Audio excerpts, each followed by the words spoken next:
Hola, hola, ¿qué tal? ¿Cómo están? Qué lindo encontrarnos de nuevo en el inicio de esta clase 2 que se llama El puente y el territorio.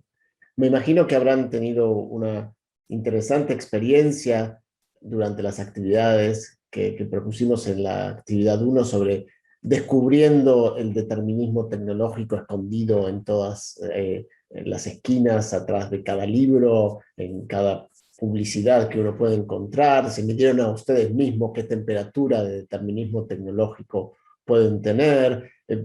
Pensamos también, o habrán visto y leído la idea del solucionismo tecnológico que nos trae Morozov como otra idea muy fuerte, muy potente, que de alguna manera nos va a atravesar también en esta clase de hoy y en las siguientes clases.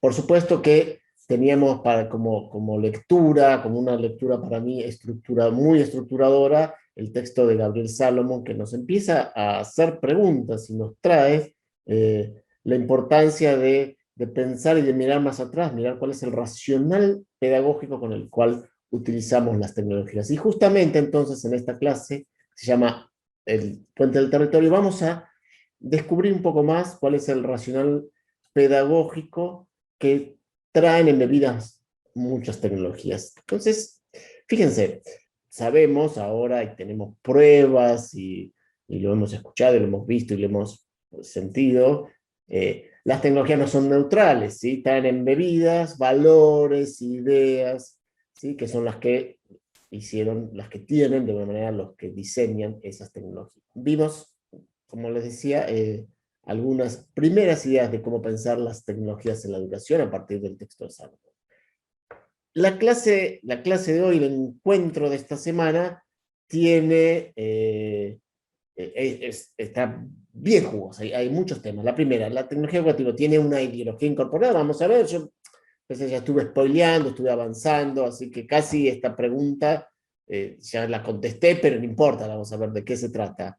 Eh, Otra pregunta, ¿usar tecnología en educación siempre nos permite hacer las cosas mejor? ¿Siempre es lo mismo? ¿Siempre es mejor usar tecnologías? En todo caso, ¿qué es mejor? ¿Cómo plasmar las tecnologías para pensar los espacios de aprendizaje en línea? Y acá nos empezamos a meter un poco en el corazón del curso, de esta propuesta que tiene que ver con la enseñanza en línea, con los entornos a distancia. Bueno, aquí empezamos a ver cómo las tecnologías de alguna manera definen o no, y qué es lo importante cuando pienso en los entornos en línea. En la segunda parte de esta clase, que como decía es bien jugosa, en una parte vamos a empezar a ver o a analizar cuáles son los principales problemas de la didáctica en el nivel superior. ¿Cómo se ordena? ¿Cuáles son las leyes, las leyes estructurantes de alguna manera del sector? ¿Qué dice cada una para que se utiliza? Y ¿qué son los CIED, los sistemas de educación a distancia de las diferentes universidades? Y vamos a, entonces, a ver cómo se organiza, cuáles son sus problemas, sus desafíos.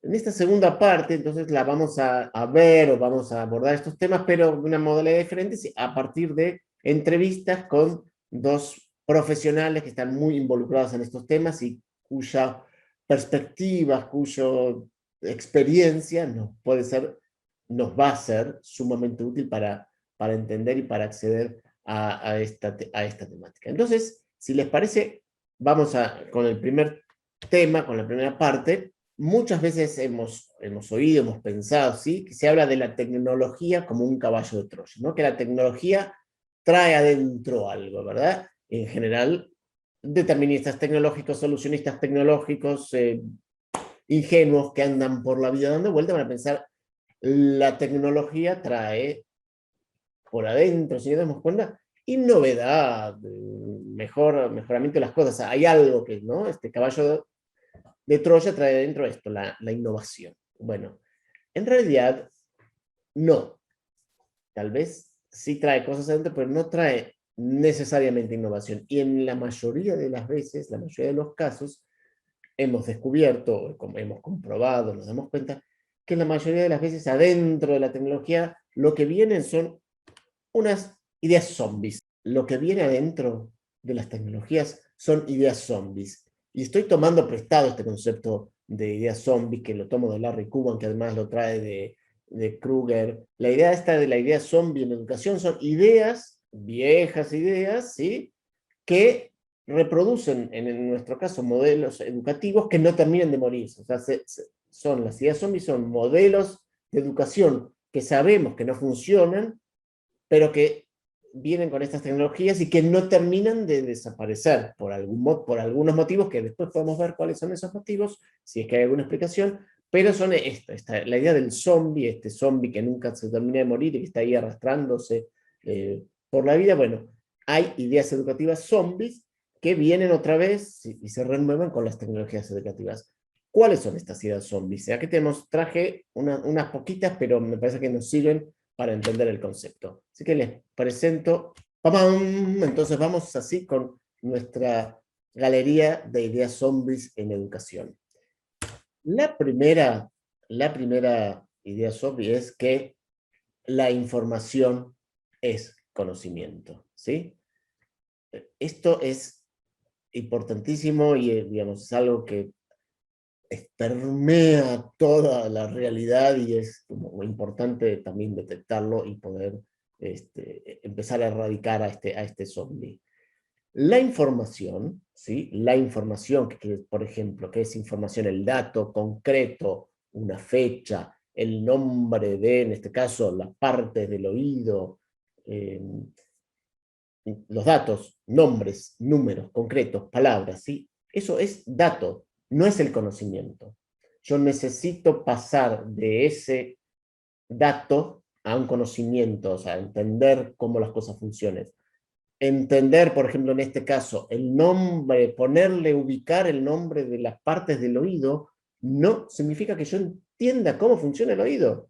Solamente pude ubicar, identificar cómo se llama cada parte, pero eso no, ni siquiera eso es lo más importante. Lo importante es saber por dónde, qué pasa con el aire cuando entra, que hay una vibración, que la vibración se conecta los nervios la llevan al cerebro y ahí puedo escuchar. Los nombres, en todo caso, son secundarios y los nombres no hacen entender la profundidad del concepto, la comprensión. Entonces, el dato, el nombre, la fecha, la enunciación de los componentes de algo, no significa que yo tengo conocimiento de esa cosa, solamente tengo datos.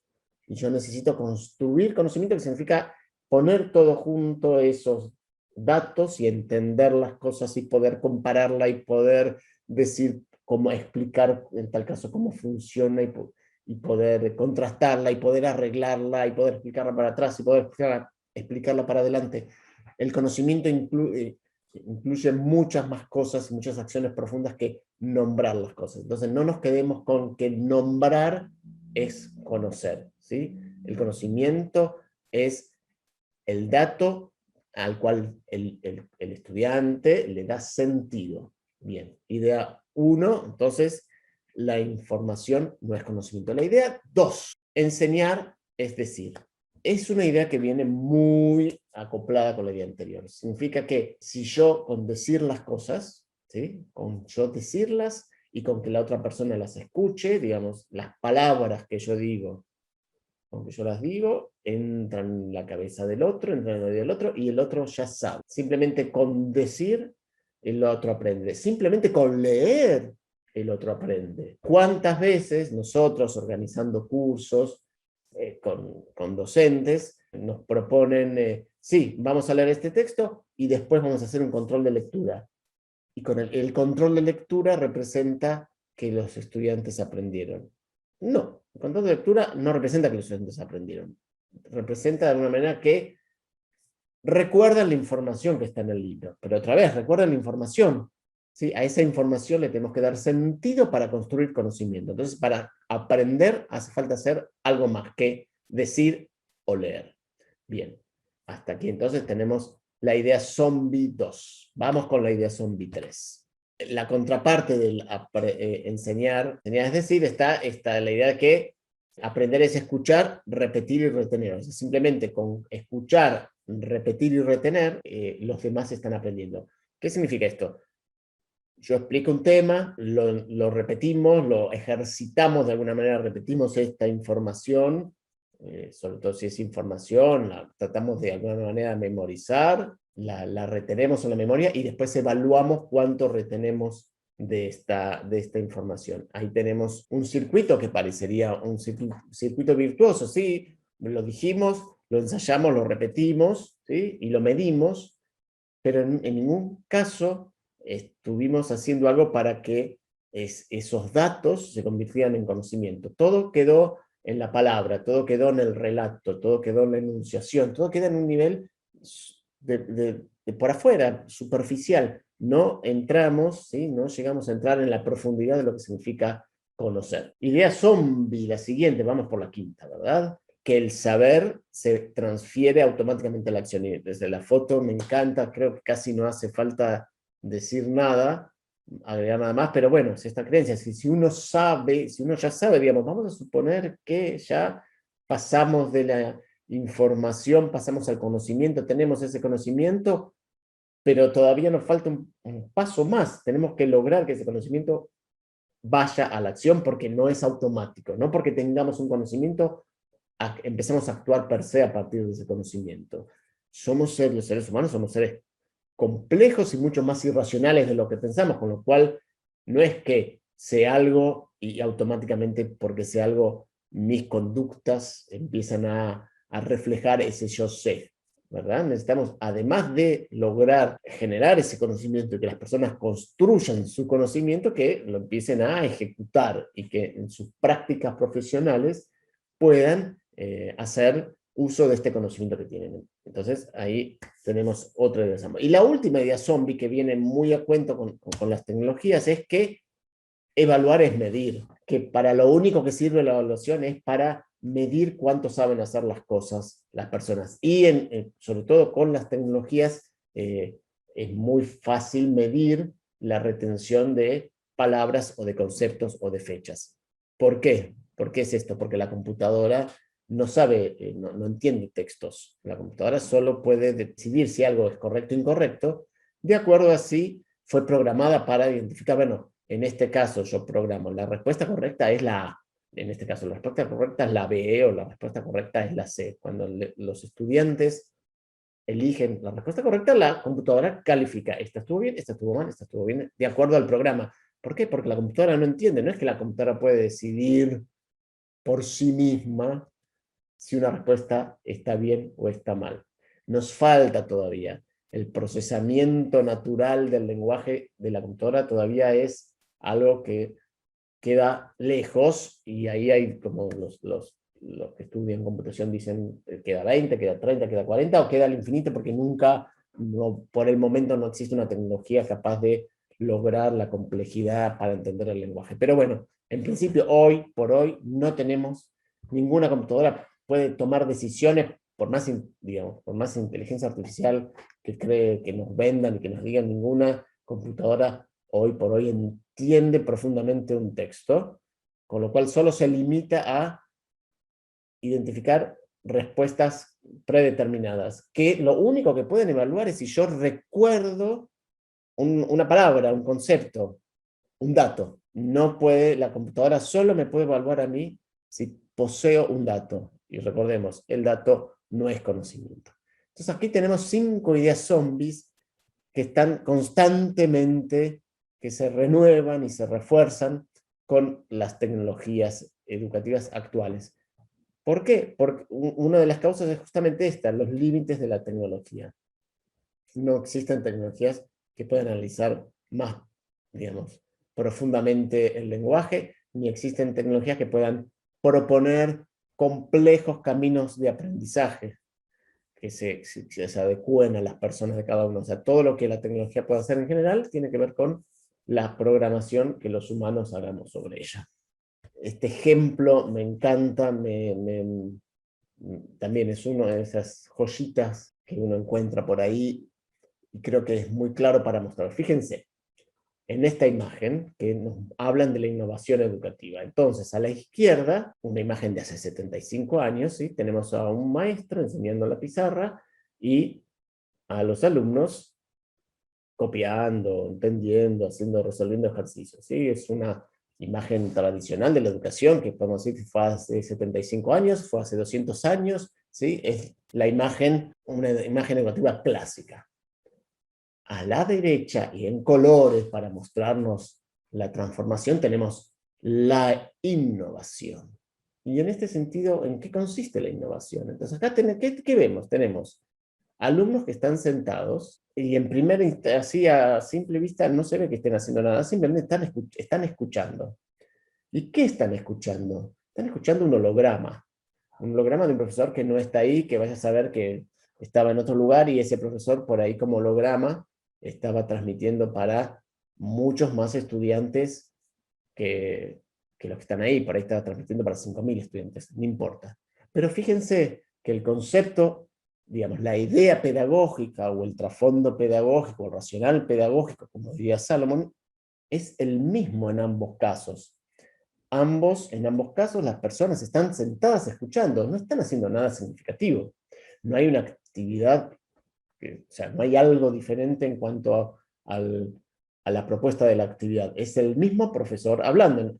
Digo, en ambos, si uno tuviera que elegir cuál de los dos es mejor, digo, me parece el primero es mejor, tiene al profesor ahí. Son menos. El ratio entre alumno y profesor es menor en la izquierda. Tienen posibilidad de interactuar más directamente con el profesor. En el otro, quién sabe si le pueden hablar. ¿Cuántos alumnos más? Si son 5.000. En el lado derecho no hay ninguna innovación desde lo pedagógico.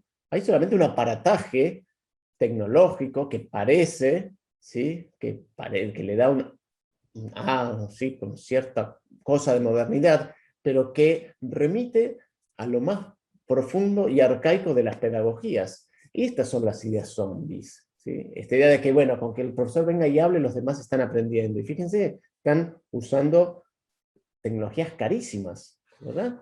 Bueno, acá hay un ejemplo de cómo, ¿sí?, las ideas zombies nos aparecen disfrazadas con las nuevas tecnologías. Y cuando hablamos del racional pedagógico de las tecnologías, entonces en el caso de pensar la educación a distancia, lo que sucede es que la tecnología era utilizada como un puente.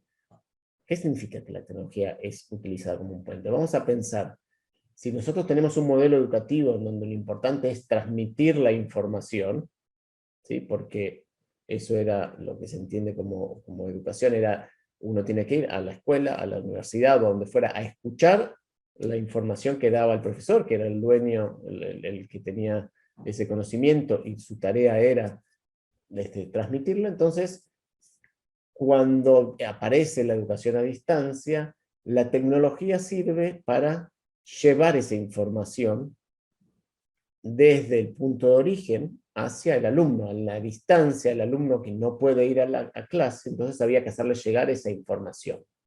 La tecnología es un puente, como si al principio fue el correo, pudo haber sido la radio, pudo haber sido la televisión, y de última instancia también fue el internet, es llevar la información, ¿sí?, a través de la imagen, el audio, el video del profesor, hacia aquel que está lejos y no puede estar presente junto con el profesor. Entonces, la tecnología solo me sirve para llevar información, es un modelo recurrente, y ese ha sido el modelo clásico de la educación a distancia, porque entonces para eso la tecnología me resolvía ese problema, el problema de la distancia. En la educación a distancia, el problema que yo tengo es la distancia, y lo salvo con la tecnología para llevar la información. Bien, ahora, ¿qué sucede? En el camino sucede que la pedagogía fue cambiando, la pedagogía encontró nuevas formas de enseñar. Por supuesto que los avances de la tecnología tienen mucho menos glamour que los avances de la tecnología, ¿sí? Un avance de la pedagogía es mucho menos glamoroso que un holograma que se mueve, como vimos en la imagen anterior.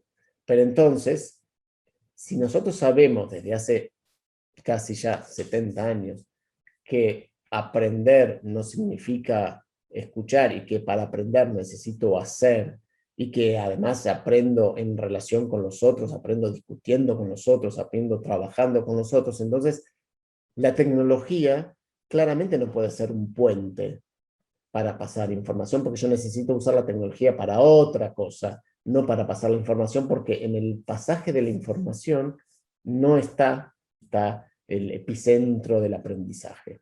Aprendemos haciendo, aprendemos trabajando, aprendemos haciendo cosas. Acá hay enunciadas algunas de las muchísimas maneras que tenemos para aprender. Ustedes también, si prestan atención, van a poder encontrar algunas que hacen más frecuentemente, otras que hacen menos, y seguramente hay algunas que ustedes hacen para aprender que acá, en esta sencilla y breve enumeración, no están consideradas. Entonces, si aprendemos haciendo y tenemos todas estas oportunidades de hacer y formas de hacer, ¿cómo deberíamos pensar el entorno tecnológico para aprender y para enseñar? Como les decía, no es el tráfico de información, no necesito pasar la información, sobre todo porque hoy, sí, año 2021, la información está disponible, más allá de que si yo la paso o no la paso. Yo puedo, todo el mundo, con un teclado, una pantalla, una computadora y una conexión a internet, accede a la información. O sea, la información está ahí.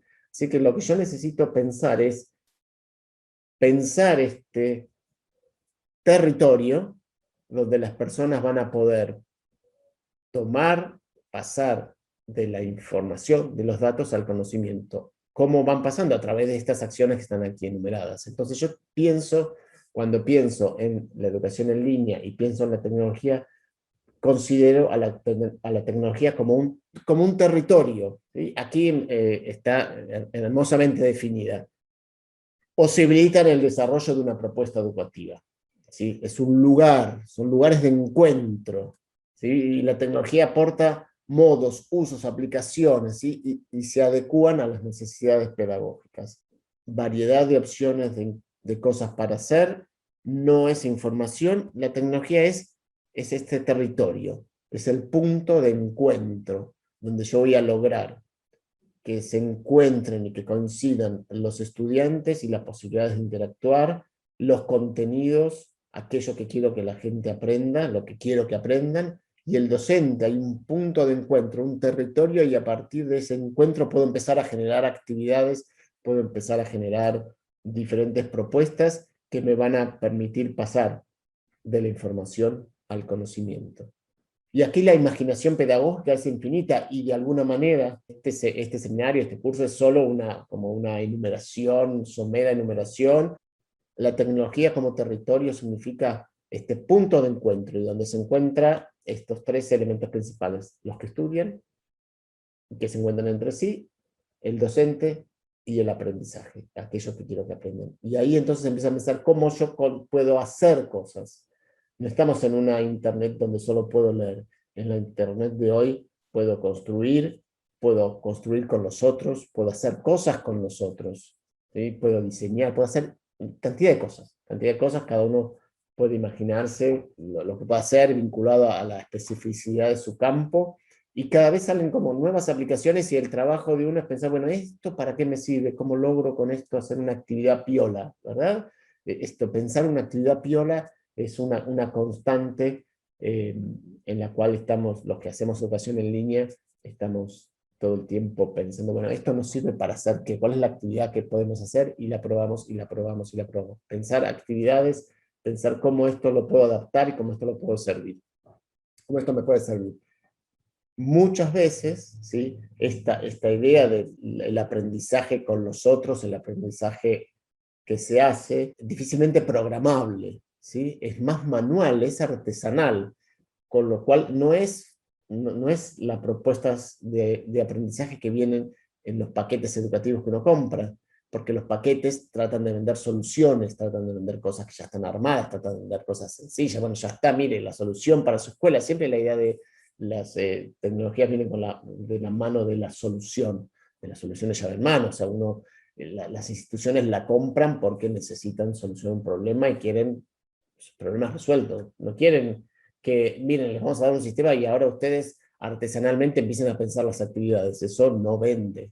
Pero en realidad el uso significativo de las tecnologías en educación y en educación en línea pasa por ahí. Cómo yo empiezo a dar vuelta las aplicaciones, las empiezo a estirar, las empiezo a usarlas para lo que yo quiero y no para el racional pedagógico que traen incluido, que tiene que ver más con los procesos de transmisión y medición que con estos procesos de construcción. Con esto entonces cerramos la primera parte de la clase y si les parece nos metemos enseguida a ver las charlas que vamos a tener con nuestras invitadas, con Gisela Schwartzman y Gisela Javer, para conocer sobre los problemas de la didáctica en el nivel superior y cómo se maneja un CIED y cuáles son los desafíos y los problemas que hay que encarar. La seguimos.